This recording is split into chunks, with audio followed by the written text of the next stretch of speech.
state-owned entity. We do not have to be utilizing private entity. This is the approach we've taken for both the commissions. On the accommodation for the Mmamoloko Commission, we are utilizing Saibono in Johannesburg. Justice College is in Pretoria. Saibono is in Johannesburg. Both these are public institutions. So Saibono belongs to Gauteng, run by an NGO, and thus giving us to be able to pay and save the costs similarly as well. But you'd remember that Saibono actually ran some of the commissions, so the infrastructure was already in place. All we needed to do is to procure the venue and sign the memorandum of agreement so that we can be able to deal with. With the Bridget Mabandla Justice College, we did an oversight together with the commissioners and together with the staff, some of the staff members, where needs were identified and the adjustments that needed to be done. For example, issues of entrances, issues of the venue to be used, the office space, which we gave them the floor, 2 floors to operate on, ground floor for the administration, because the Justice College is where the Department of Justice and Constitutional Development runs its training, and 1 floor for all the others. And we had committed in that process that the adjustments will be done working together with Public Works and Infrastructure, and that the venue will be available and suitable for commencement, which was meant for the commencement of the first. And I can report that all those are still in place in terms of meeting the deadline and being able to be finalized. The security assessment for the Justice College was done, and it was determined to be medium risk, security personnel on standby, and all other work in terms of even the guardhouse, in terms of entrance management for the public and all that has been put in place. On capacitation for the Madlanga Commission, appointments of commissioners were done. Evidence leaders appointment was done. A chief investigator and with 4 investigators done. Secretariat staff appointed. Spokespersons appointed. And this was meant for the commission to have the capacity in terms of personnel to be able to do its work. Protection for witnesses. In terms of the guidelines, we are finalizing that. But as you know, this is one of the areas that is sensitive, which will not be discussed in public. We're utilizing some of the methods that were done by the Zondo Commission, but upgrading. We were due to have a meeting with the commission yesterday. Unfortunately, the meeting couldn't happen. We are scheduled to meet on Thursday to finalize this area of work.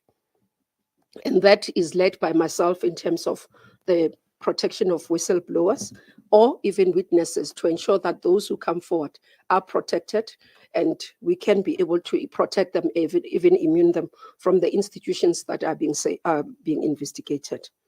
The major issue that we are standing at, that I will go into detail, is around ICT and tools of trade. On the tools of trade, 25 laptops have been delivered and are being configured for all those who are working for the commission. Secure ICT infrastructure, searchable forensic data storage, cybersecurity solutions, and integrated email website services are at procurement award stage and will be concluded today. I've received a report now that it has been concluded. Cell phones have already been delivered to commissioners. Streaming services for public access are being finalized in partnership with GCIS, and this closes tomorrow in terms of procurement process. On the Mmamoloko, and I'll explain why the notice that we saw in the morning, what informs it if we are saying some of these things are done. On the Mmamoloko Commission, as I said, venue has been done and has the infrastructure. Security services are in place. The venue has been classified as a low risk. Protection services for those who are working. Both commission were protecting the commissioners and the lead investigators. And we are doing security assessment for all other people who are involved in the commission to determine their risk and also the protection that they need. Capacitation for the Mmamoloko Commission, appointment briefs for commissioners, evidence leaders, and investigators have been finalized and done. The secretary, spokesperson, and support staff are being phased in, but majority in place. And we expect full capacitation by the end of the week for commencement by the 1st of September. ICT and tools of trade delivered the laptops, MacBooks, delivered all those, which configuration should be completed by the 29th of August. Procurement of email and website services, streaming solutions, and secure internet connection is at advanced stage, with awards due by 28th August. Cell phones, devices for the Commissioner, Secretary, spokesperson have been delivered. I can confirm that the Khampempe Commission will commence as announced without any further delays from the report that we have been able to receive. And I must say, consistently throughout, I've been interacting with the commissions, but more with the Madlanga Commission, literally sometimes twice a week or 3 times a week, where I interact with them, where there are problems, where we try and find solutions on them. On Friday, it was brought to my attention that the Madlanga Commission will not be able to start as envisaged for the 1st of September for their hearings. I immediately convened several meetings throughout the day of Friday, cancelled my diary, and together with some of the officials and brought them in to be able to try and see if there are issues that we needed to resolve and how we can ensure that the 1st of September is not compromised. It was evident towards the end of the day that we will not be able to practically do that because intervention would have meant that we violate PFMA and SEM processes that are in place. And therefore, we had to concede that we'll have to allow the administration to be able to do their work. But here, I must indicate that certain issues could have been avoided by the administrators in the department. And from the discussion with the Commission, it was indicated that for them to be able to share the work that they've been doing in terms of documents, they need a secure platform. For them to be able to submit a report which commissioners will have to go through and be able to prepare for, so that they notify the first witness to testify in time. They would have needed to do that by Wednesday, which all those are not in place as the processes are being concluded today. And that meant that they will have to delay. So we have committed to them that as we committed that all the processes will be completed today, as I report that they are completed, and we have requested them to rework and announce their starting date of their announcement. Following all this, as I got notified on Friday, I immediately reported the situation to the head of state, the president, who was traveling back from TICAT, who immediately we agreed that I'll do a full report to him, which was done by Friday. On Friday, as I did the report, I had immediately put the DDG responsible for ICT, Mr. Jabu Tlachwayo, on immediate suspension, pending a full investigation and a disciplinary process. This is because of the failures and lapses on the system, and also not being able to do due diligence and ensuring that the commission starts on time. With the report submitted, the president then communicated the request for them, or in the process, the president then delegated to the Minister of Justice and Constitutional Development powers to institute disciplinary proceedings against the Director General of the Department of Justice and Constitutional Development, Advocate Doc Mashabane, and this decision has been communicated to him this afternoon. We must, however, state that despite these challenges, the Madlanga Commission has commenced with a preliminary work that includes interaction with their witnesses. We remain committed to ensuring that Commission begins its work without further delays and to strengthening the operational efficiencies of the department to prevent similar setbacks in the future. Thank you.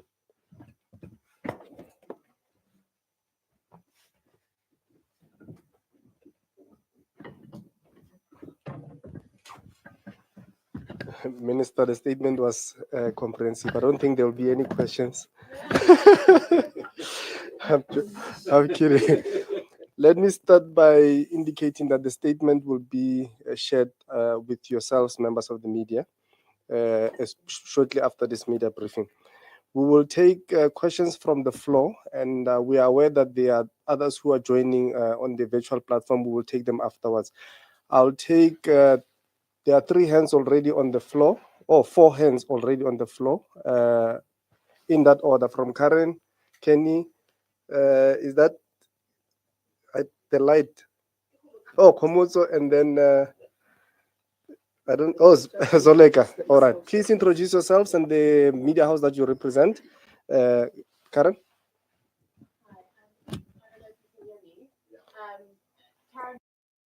is 24. For the transparency in your statement, you've mentioned that 2 individuals are being suspended, and of course, one of them, you mentioned the head of ICT, and you've mentioned Doc Mashabane, who of course is the DG, a very senior figure within your department. And as I understand it, one of the individuals at one stage who was potentially facing a form of prosecution over the state capture inquiry evidence not being provided to the NPA.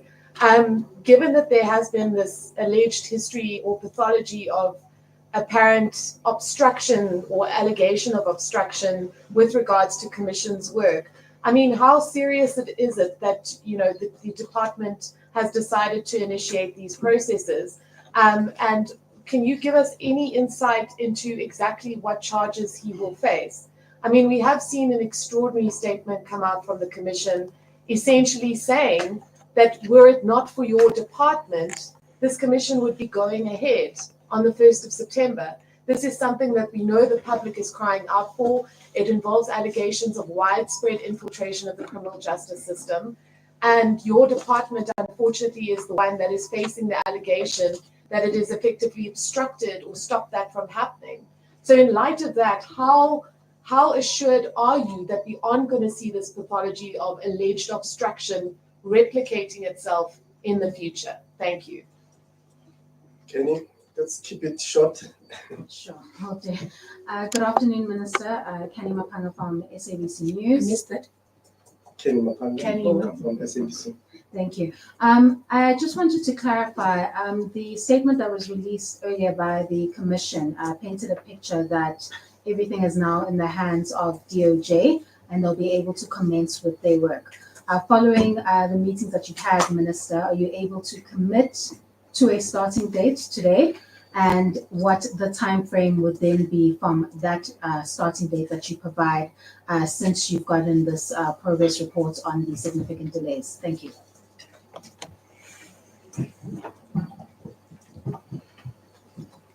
Thank you. Can you hear me? Am I audible? We can hear you. Okay. It's Khumuza Modise from Eyewitness News. I've been covered by my colleagues in some of my questions.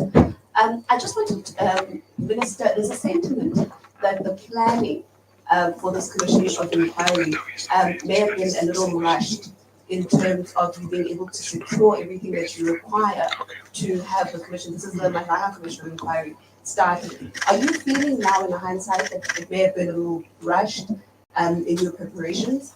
And then on the Kabebe Commission of inquiry, you have spoken about how the commission is ready. I don't know if I missed the date, because my understanding is there hasn't been a date that's set for the Kabebe Commission to begin. If you can shed light on that. I understand that there's going to be some sort of consultation process there. Do we know when exactly the hearings, the public hearings, are going to begin? Thank you. Zolega? Good afternoon, Minister. Zolega Kodashi from Newsroom Africa. Excuse me. Am I audible? You are audible. It's Zolega Kodashi from Newsroom Africa. Minister, you mentioned that when you had the engagements with parties on Friday, it became evident to you that if the department were to intervene, there would be possible violations of the Public Finance Management Act if there was intervention from the department. Can you just elaborate on those? Was there an indication that there would need to be an increase in the budget? Can you just provide clarity? Thank you, Minister. Thank you, Minister.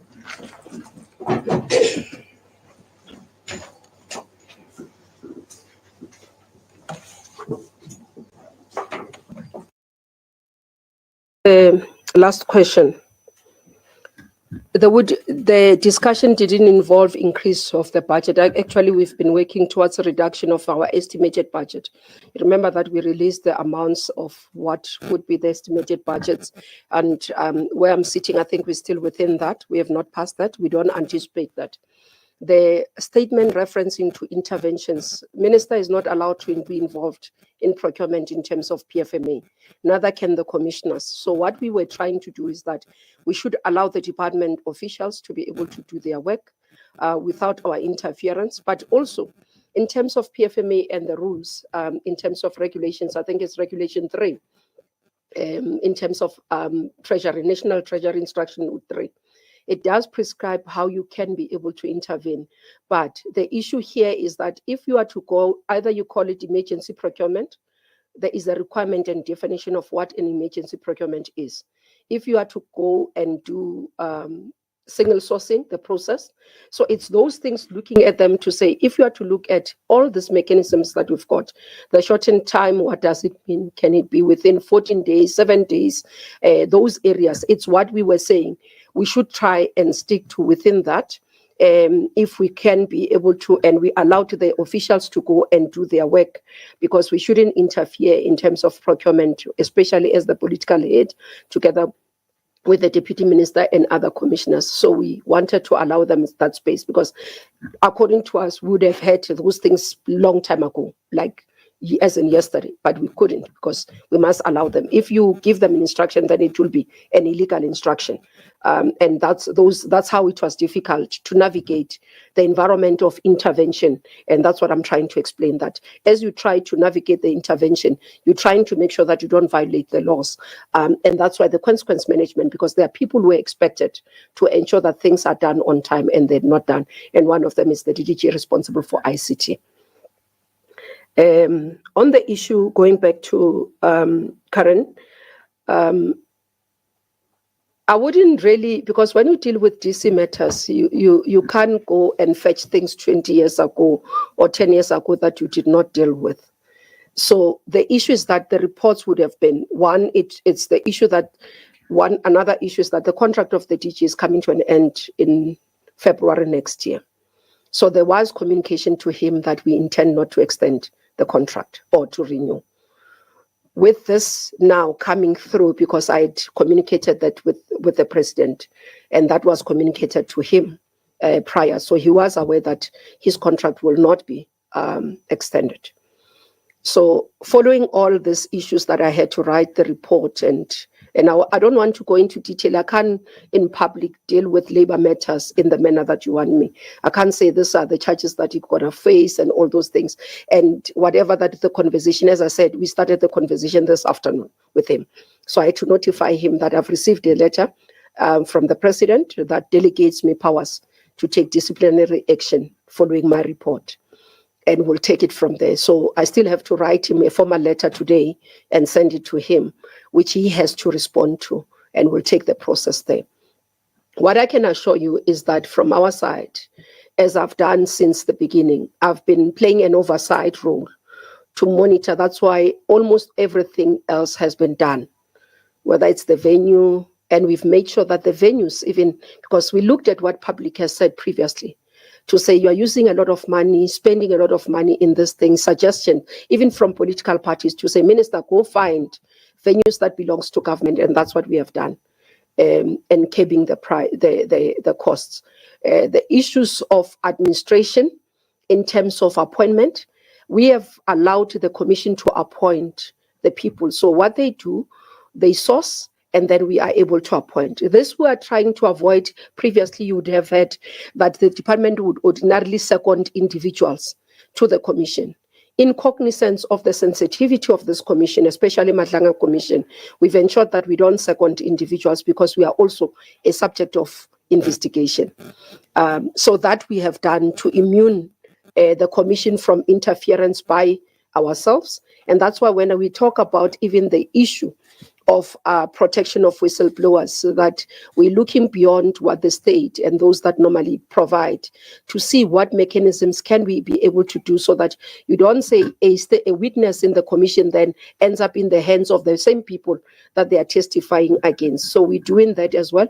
We're finalizing that. We're working together. We're making suggestions to the commission. So as I say, there's others which are at my level that I have conversations with the commission, and there will be almost like administrative work that is at the level of the officials. Both the DDG responsible for court administration, infrastructure, and DDG for infrastructure and also corporate services are interacting with the commissions regularly. And that's what I can say. And they've been providing reports, and where there are blockages, they've been able to report so that I can have a meeting with the commission so that we can clear the issues. So I can assure you that from the department point of view, there wouldn't be interference. We've made sure that we've been pushing to get. We don't interfere, but we request you put a deadline to say, this is what I want by this date, and for them to go and make sure that that is happening. And that's why we can report today that all the procurement that was outstanding around ICT, which is the major hurdle that caused us to be where we are, has been resolved. In terms of both the Commission's announcement of the public hearing dates, I wouldn't be able to, I'm not allowed to. It's the work of the Commission. After we report to them to say this is the work that we have done, they look themselves in terms of their schedule, what they need to do, because as I said, evidence leaders must say this is what the lead time we want, and therefore the date is that. So we'll allow them to announce their new date following our report in terms of where we are, what they've asked us to do, and what we have done. I think they should be able to communicate to that. Definitely, as a, we will have to, because if we look at the time frame, the expectation was that the Commission will start in a particular day, and then within 3 months, they will provide a preliminary report. We have been, I have advised the President that the preliminary report will not be at the date that he expected, and we will, because we are, as the Minister, I do the presidential minute to be able to advise, so we will put the dates, because at least we've set the 3 months and the 6 months. So all we need to do is that we will have to work the date from the commencement, and that's what we are doing between ourselves, the Commission and the Presidency. But I do not expect a too much extension. The President is not interested in long extension. He has been very clear. That's why he's called for consequence management in most of the work. Khomotso asked about whether we can say that there's been rushed. I think there are two things, and one of the areas that I've made a recommendation to the President is that we're going to have to do a document as guide of what are the things that needs to be approved upfront for commissions of inquiries. Somebody will say to me, but you should have learned, you've had a lot of commission of inquiries over time, and therefore you guys shouldn't be battling. I guess it's the issue that the nature and type of commission changes over time, but there are things that should be standard. For example, already identifying venues that can be used, staff that we can be able to train over time, that would know how to administer the commission so that we don't self-secretariat every time we look for them. The procurement of services in terms of legal, even including building capacity within the state to be able to run this commission. It's one of the things that I'm looking at. And also finally setting the price limit of any commission upfront so that we can protect state funds. Thank you very much.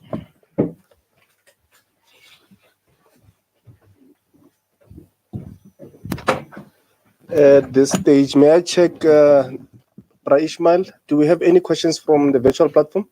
No questions for now, Chair. Thank you. Okay, maybe can we take the second round from the floor? I see one hand there, Ms. Lindela. Yeah, maybe those two hands, and then we'll take it from there.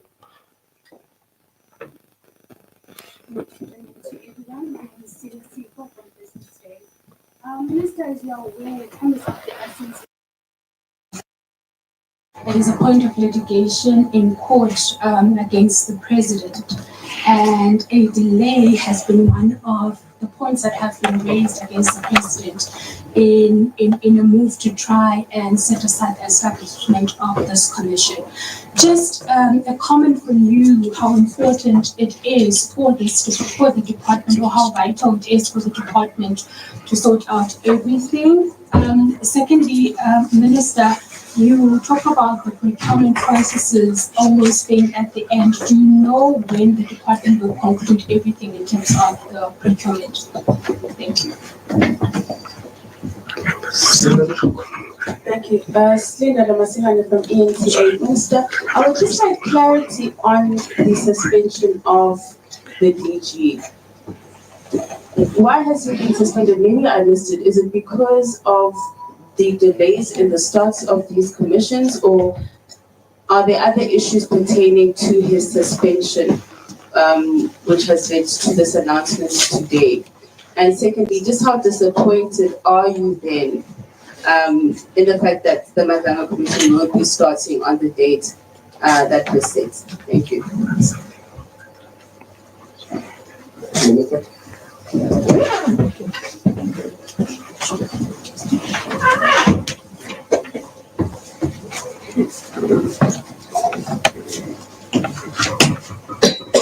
Sorry. My apologies. I am disappointed, like many South Africans.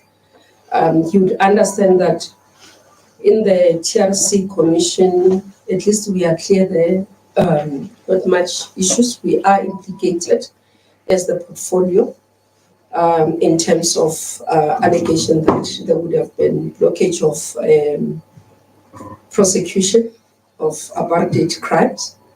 Again, on the Madlanga Commission, because it's a JCPS, which we are members of. If you remember, General Mkhona's made reference.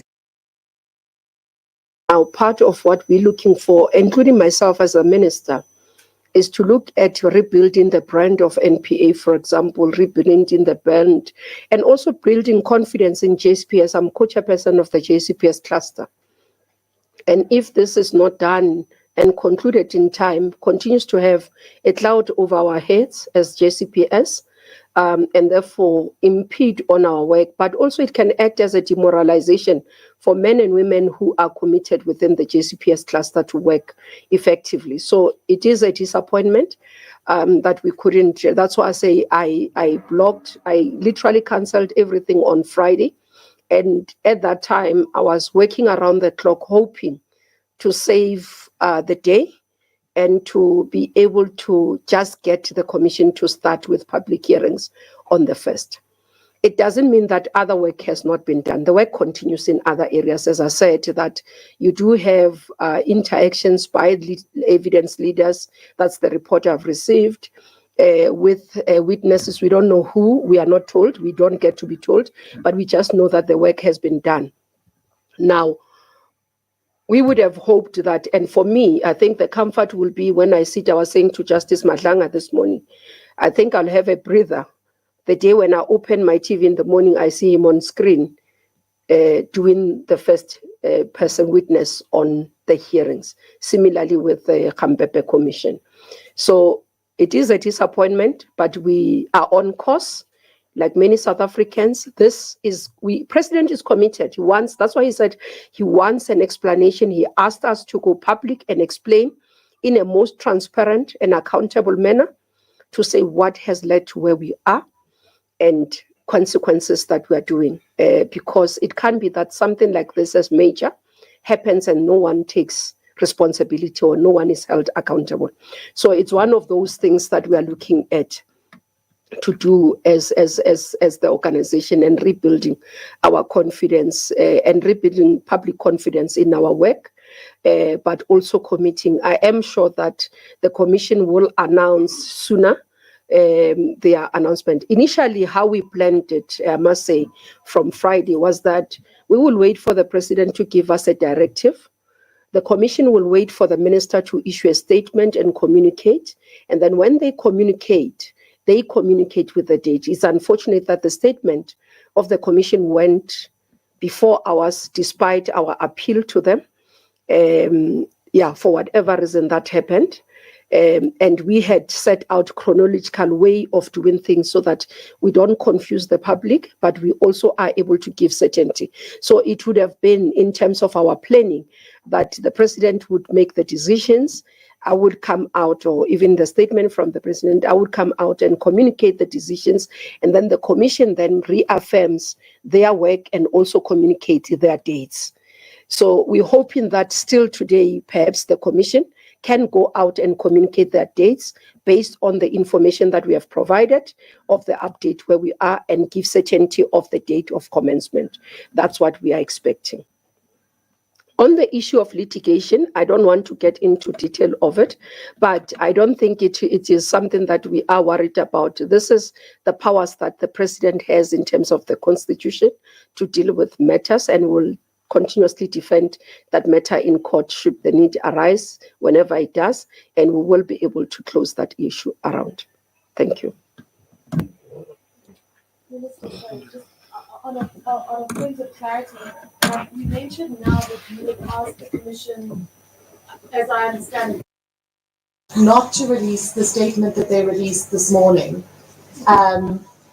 can you give us some insight into why you made that request? And are you at all concerned that them releasing the statement in the way that they have and to some degree, arguably a degree of distrust for the department, speaks to a kind of potential breakdown of relationship there, or am I overblowing it? No, you are overblowing it. There'll never be a breakdown of relationship. We're holding each other accountable. Quite frankly, many people know me, I'm very robust in engagements.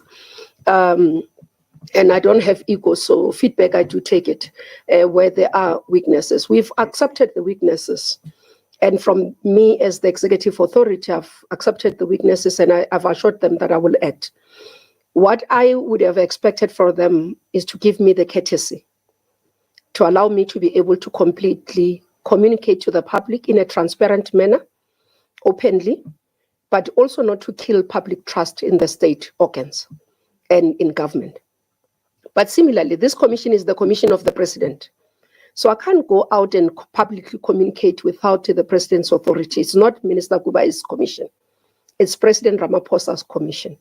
So whatever I needed to communicate, which I informed the commission, I needed to get authority from the president. I needed to send, I copied Justice Madlanga, the report I sent to the president. So they were not blindsided about what I'm raising. And the report was quite frank and open and acknowledged. I even apologized to the president as the minister to say it happened under my watch. I do apologize, Mr. President, and I'm going to make sure that systems are in place. I'm going to play more robust oversight without interfering and compromising systems, PFMA, but we do assure that we'll do our best to ensure that the commission can commence. So that we have done, and they were aware. That's why I'm saying it was unfortunate that the statement went out in the manner that it did. I don't think I would have, what is the word? I would have said they shouldn't say certain contents that they want, but I think giving us courtesy, especially because I've been very cooperative with them. They can get hold of me over my WhatsApp. They can call me anytime. I've been responsive to their email. Even less than 2 hours of what they send to me, I'm responding to them. I found it very unfair, what they've done. Minister, the colleague's question is on the reasons for suspending the DG. I can't discuss labor matters in public. I'm informing the public that following what we have been able to evaluate between myself and the head of state, as the person who's the appointing authority, he has delegated the powers to me to be able to institute disciplinary proceedings. That's far I can go. Once we have done the work, and as I said that we have only communicated this afternoon to the DG, we still have to make it in writing, and therefore out of that, then later communications will come out. Minister, I'm meant to believe there's a written question. Ishmael, read that for us. And I see, Slindo, you have a follow-up question, and I think that will be the last round, Minister. Thank you. Thank you, Chair. We have a question and a comment from the Tohonolo Lehana from Full View. Minister, I think the Commission statement was misleading. It created unnecessary confusion. However, given the clarity from the Minister, do we have an exact day when Madlanga Commission is going to start? Thank you.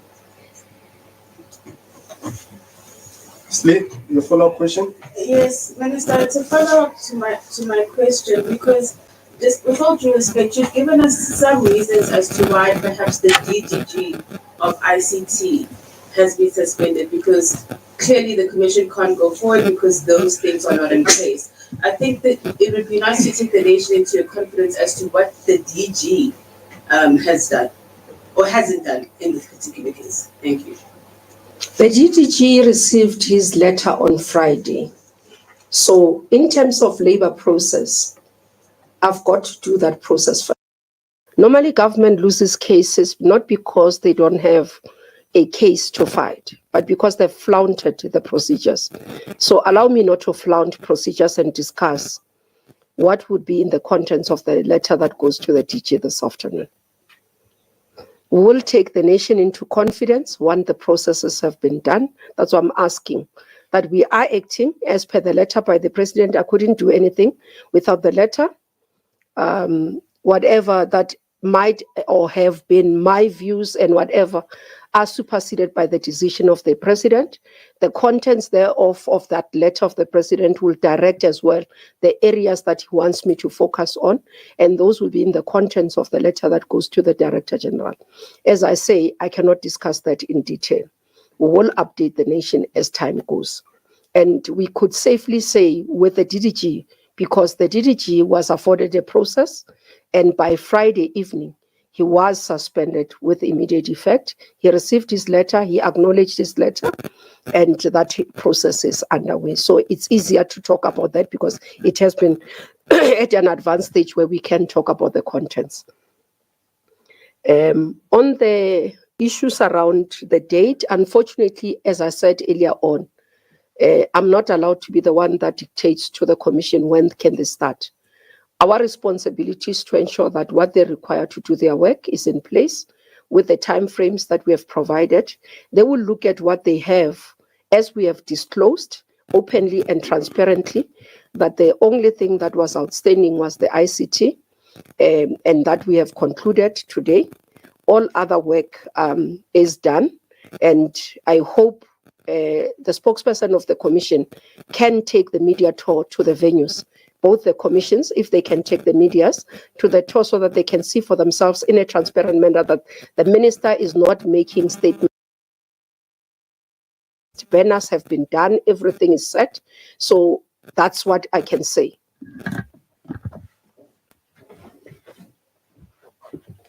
Ladies and gentlemen of the media, that's all the time we had for today. I would like to take this moment and thank our minister and the deputy minister.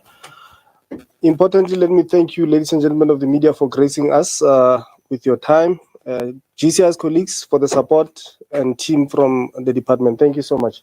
Minister, thank you.